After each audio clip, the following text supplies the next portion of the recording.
Congo Nakin, donc avec Jordan Kambala. Cadre du processus de paix de Luanda, auquel nous restons pleinement engagés malgré les obstacles. Nous privilégions la voie du dialogue, mais toujours avec lucidité, tout en restant fermement résolus à défendre notre territoire et notre souveraineté par tous les moyens nécessaires. Mais ce combat n'est pas seulement celui des FARDC.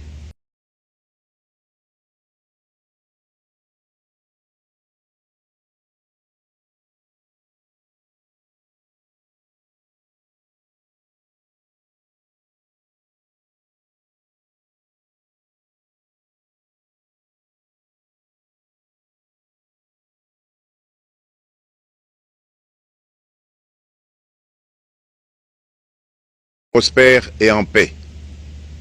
À tous nos compatriotes, dans chaque province, chaque ville, chaque territoire et chaque village, ainsi que ceux de la diaspora, sans distinction d'appartenance ethnique ou politique, unissons nos efforts.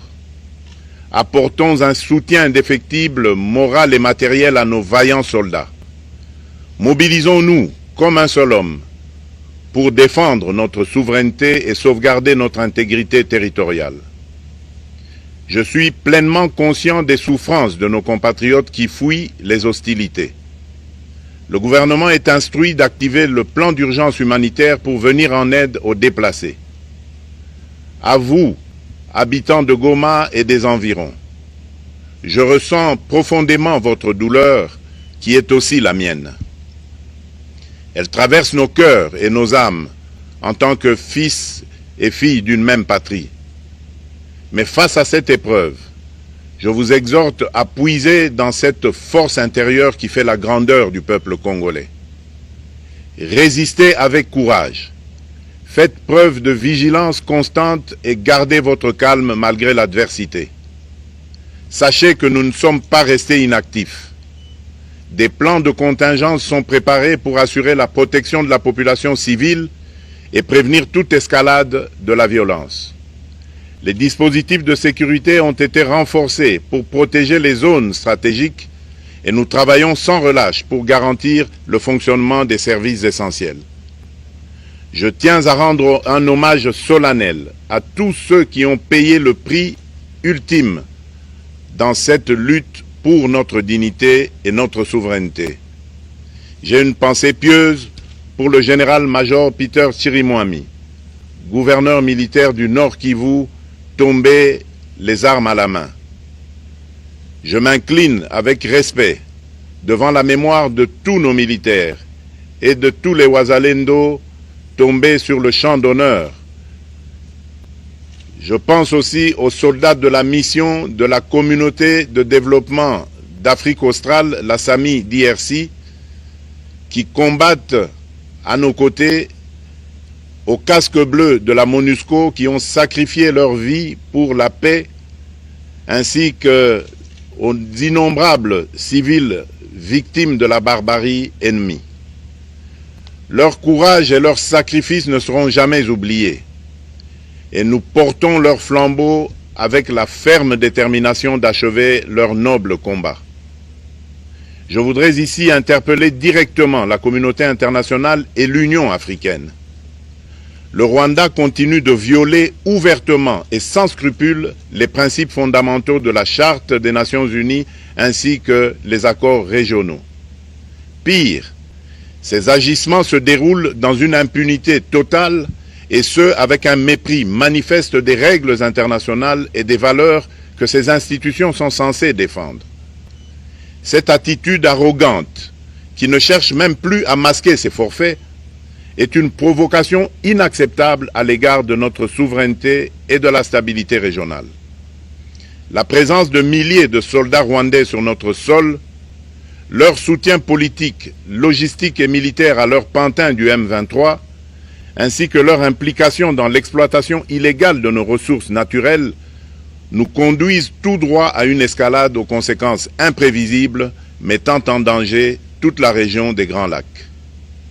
Votre silence et votre inaction face à la barbarie du régime de Kigali et aux atrocités perpétrées par ces supplétifs sur notre territoire constituent un affront non seulement à la République démocratique du Congo, mais également aux valeurs universelles de justice et de paix.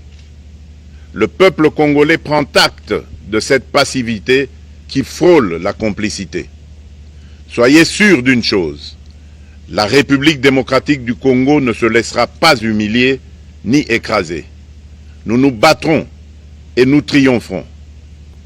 Congolaises et Congolais, l'heure est certainement grave, mais notre détermination est encore plus inébranlable. Ce moment critique nous offre l'opportunité de montrer au monde ce qui fait notre force, c'est-à-dire notre unité sans laquelle tous nos efforts seraient vains. Je vous appelle à être vigilants, mais à ne pas céder à la haine, aux divisions ou à la violence. Je condamne avec la plus grande fermeté les actes de vandalisme et de pillage qui ont visé certaines missions diplomatiques accréditées en République démocratique du Congo, ainsi que des intérêts privés dans la ville de Kinshasa. Ces comportements irresponsables dénaturent l'expression saine de notre colère face à l'agression barbare nous imposée et jettent une ombre sur les manifestations pacifiques de soutien à nos vaillantes forces armées qui luttent avec courage et abnégation pour défendre notre souveraineté. Notre engagement doit rester ferme et discipliné. Nous gagnerons cette guerre par notre unité, notre courage et notre sens de responsabilité, et non par la violence aveugle et par l'anarchie. Cette victoire ne sera possible que si chaque Congolais, où qu'il soit, prend toute la mesure du combat qui est le nôtre. J'appelle donc la nation entière, hommes et femmes, jeunes et vieux, acteurs politiques, opérateurs économiques, membres de la société civile, confessions religieuses, artistes et sportifs à se mobiliser, à faire bloc derrière nos vaillantes forces armées et à contribuer chacun à son niveau à l'effort de guerre. J'ai instruit le gouvernement de mettre en place des mesures rigoureuses de réduction du train de vie des institutions et de leurs animateurs afin que les ressources ainsi économisées soient directement réorientées vers le soutien à nos forces armées. Dans cet effort national, j'en appelle également à la responsabilité du secteur privé, qui est invité à contribuer activement à cette cause commune. Nos soldats se battent avec héroïsme pour la défense de notre intégrité territoriale et de notre souveraineté. Ils ont besoin de notre soutien total, qu'il soit moral, matériel ou logistique. À la jeunesse congolaise, pilier et espoir de notre nation, je vous exhorte à répondre massivement à l'appel de la patrie. Le moment est venu de vous lever, de mettre votre énergie et votre créativité au service de la nation.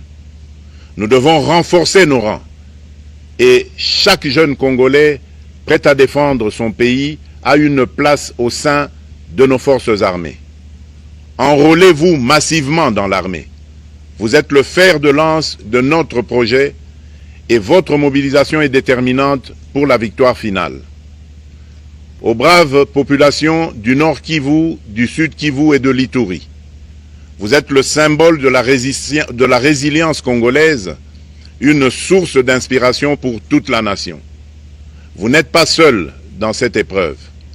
La République tout entière se tient à vos côtés, unis dans l'espoir et la lutte. Ensemble, nous ferons face et surmonterons cette épreuve. À nos vaillantes forces armées et aux vaillants patriotes Wazalendo, véritables sentinelles de la souveraineté nationale, je rends un hommage appuyé et vous exprime au nom de toute la République notre reconnaissance infinie et notre fierté inébranlable. Votre bravoure, votre discipline et votre engagement sans faille inspirent et mobilisent tout un peuple déterminé à défendre son territoire. Sachez-le, la République ne vous abandonnera jamais. Votre combat est le nôtre et vos sacrifices ne seront jamais oubliés. Vous incarnez l'honneur de la nation congolaise. À tous mes compatriotes d'ici et de la diaspora, la République démocratique du Congo ne pliera pas. La République démocratique du Congo ne reculera pas. Je ne vous abandonnerai jamais. J'en fais ici le serment. Le soleil n'a pas cessé de briller sur notre patrie. Ensemble, main dans la main, nous surmonterons cette tempête et nous ouvrirons une ère nouvelle de paix et de prospérité pour les générations futures. Que Dieu bénisse la République démocratique du Congo et son peuple. Je vous remercie.